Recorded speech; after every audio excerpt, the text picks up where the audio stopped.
This cannot go live. Howdy gamers, Scooby here with an opinion of the Dead by Daylight Tools of Torment Mid-Chapter update that's currently on the PTB.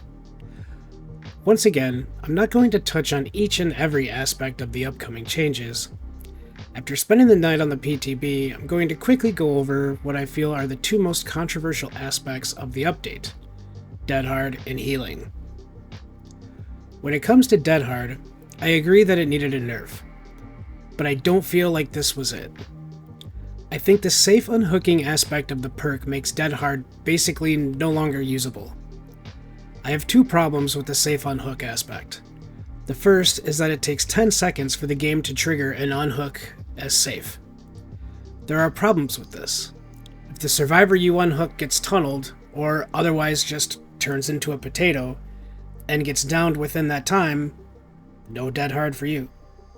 So, how the killer and or the survivor plays after that unhook depends on your ability to use Dead Hard.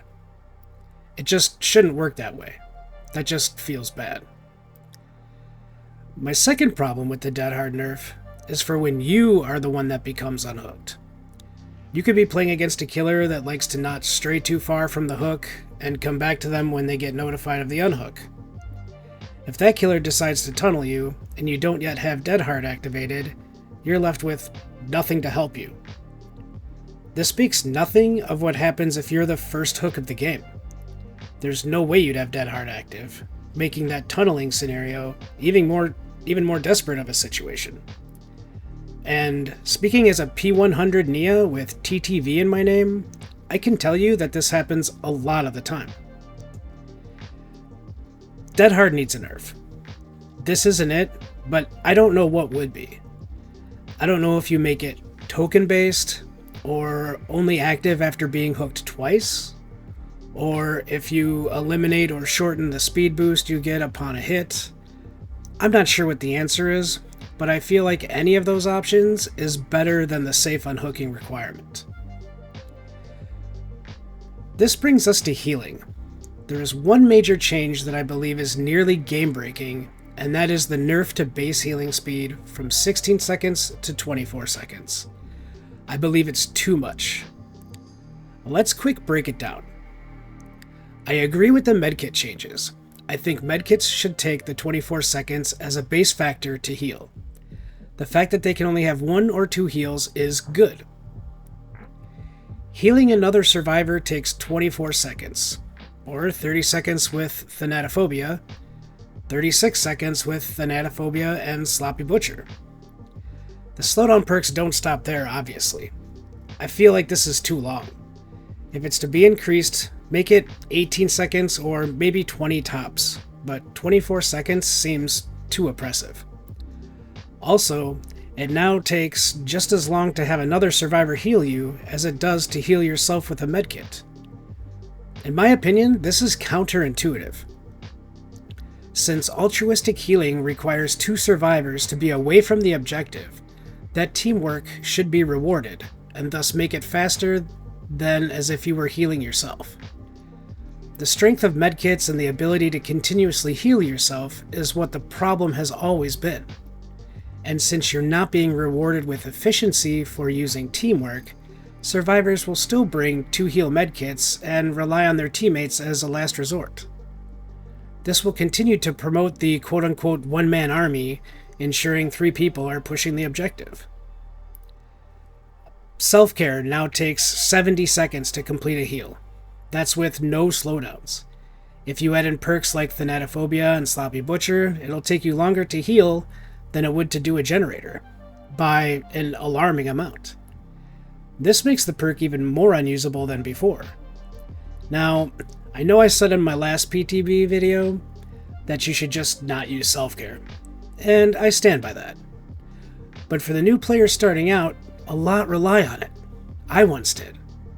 So you need to think about it from that aspect. When it comes to the Boon Circle of Healing changes, I think those are fine. It's just my opinion. I think the largest nerf is that you can no longer heal yourself within it. Since I think continuous self-healing is one of the biggest problems in the game, I can't say that I'm upset with this change, despite knowing the survivor main masses are. However, if the ability to self-heal was put back into the perk, then it should be at a penalty. Maybe close to the same timing as self-care, I'm not sure. It's a slippery slope because, as I said, continuous self-healing is currently an issue. Lastly, the time it takes you to recover on the ground is broken. On the PTB, it takes 48 seconds to fully recover. To put this into perspective, it takes you 240 seconds to bleed out. So just in one time that it takes you to recover fully, you've lost 20% of your health, and that's if you get picked up right away. On the PTB, I already saw killers running knockout experimenting with this new change. This is not a new meta we want in the game. I played a few games as the killer, using the changed slowdown perks, and I feel like they also got a little overtuned. Pain Res only having 4 tokens and only working on hooking each individual survivor seems like the perk is now useless. If it's decided to make its way to live servers using this token system, then the amount of regression needs to be made stronger. It needs to go from 15% regression to something more like 25%. The Call of Brine and Overcharge nerfs were not necessary. In my opinion, those perks were fine on their own. I'll say it again, that the problem is with the game allowing the perks to stack, creating an overtuned scenario. If Behavior addresses perk stacking, I think they'd be going in a better direction. Lastly, I have to say that most of these changes cannot go live. Not in their current state. Behavior, if you're listening, first of all, I applaud your willingness to break up the current meta that left a sour taste in a lot of our mouths. It shows you're paying attention to the community, and that speaks volumes. I feel like in this PTB, you've gone too far with changes and done too much. I think a game shakeup of this magnitude would have been more appropriately done in waves. I appreciate the much needed meta shift, but I feel like you've gone from the survivor trying to do generators as fast as possible versus the killer trying to slow that down as much as possible, to the survivor taking longer to heal and the killer trying to make that take even longer. It's the same it's the same coin, just a different side. Instead of generators, it's healing.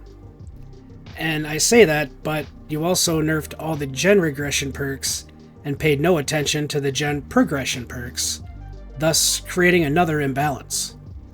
But maybe that was intentional. Hey, we'll let you rip through the gens, but if you want to heal, it'll cost you. I'm not sure. Again, I love the meta shift. It's much needed. There are some absolutely great ideas in this mid-chapter update, but there's a lot of tomatoes too. Hopefully, when the mid-chapter goes live, things will have been ironed out a little better. That's all we can hope for. Thanks for watching, everyone. We'll see you on the next one.